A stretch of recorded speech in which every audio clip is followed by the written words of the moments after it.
Welcome to this explainer. Today, we're unpacking a really insightful academic lecture by Dr. Robert A. Peterson.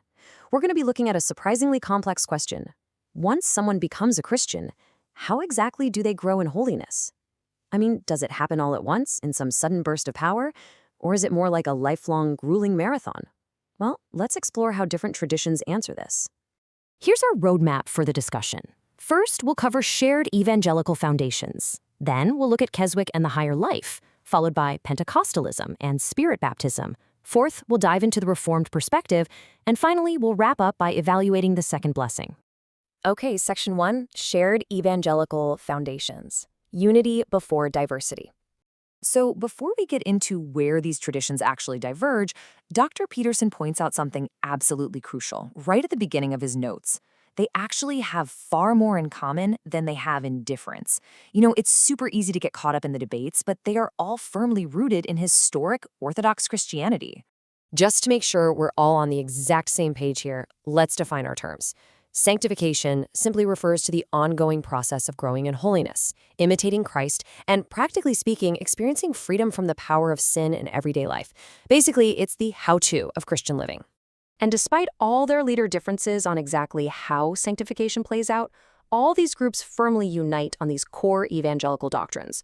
Whether we're talking Keswick, Pentecostal, or Reformed, they all believe in the Trinity, Christ's atonement, and, most importantly, justification by grace through faith. They completely agree on how the Christian life starts. The real debate is just about how it continues. Moving on to Section 2, Keswick and the Higher Life, the Second Blessing.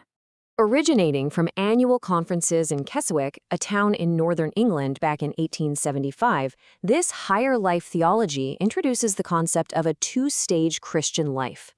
It was later promoted by famous figures like Billy Graham, and it basically promises a victorious Christian life through a very specific secondary encounter.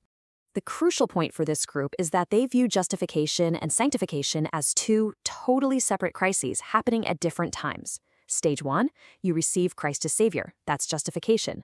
But Stage 2, what they call the second blessing, well, that happens later when you reach a point of absolute total surrender and receive Christ as Lord.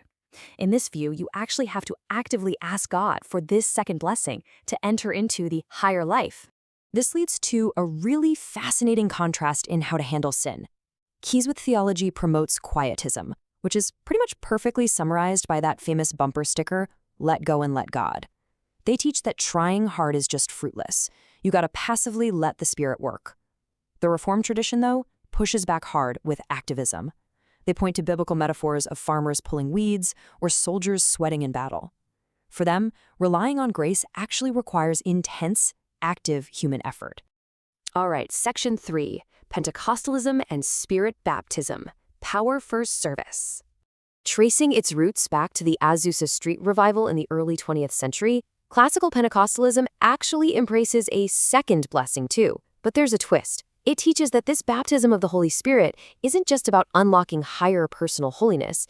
Instead, it's about receiving God's immediate presence for dynamic service and serious empowerment for mission. A massive distinctive here is glossolalia, or speaking in tongues. Classical Pentecostalism, like you'd see in the Assemblies of God, insists that speaking in tongues is the required physical evidence that a believer has actually received this post-conversion baptism of the Spirit. But, and Dr. Peterson is very careful to note this, they do not teach that tongues are required for salvation. Regeneration makes you a Christian. Spirit baptism makes you an empowered Christian. What's truly wild is the sheer global impact of this view. Because this theology heavily emphasizes God's immediate power, it's become a massive engine for world missions. Get this, as of 2020, there were 644 million Spirit-empowered Christians. That is a staggering 26% of all Christians worldwide. That makes them the second largest Christian group on earth, right behind Roman Catholicism. Just incredible. Let's pivot to Section 4, the Reformed perspective, progressive sanctification. Tracing its theological lineage way back to the 16th century reformer John Calvin, Dr. Peterson, who is openly speaking from his own Reformed perspective here, by the way, outlines how this tradition fundamentally rejects the whole idea of stage-based Christianity. For them, there is no sudden leap to a second tier. Growth is driven continually by a believer's core union with Christ.